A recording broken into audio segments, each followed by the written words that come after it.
Chicken pad thai, bouncy rice noodles stir-fried in a sweet, tangy, savory sauce with chicken, tofu, eggs, and veggies. Finally, chop your palm sugar, remove a strip of tamarind pulp, submerge it in hot boiling water. Once cooled, massage until the pulp dissolves, then strain and reserve the paste.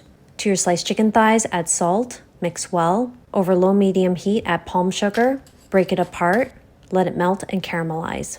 Add tamarind paste, mix together, then mix in your fish sauce. Remove and set aside. Soak rice noodles in hot boiling water, then strain.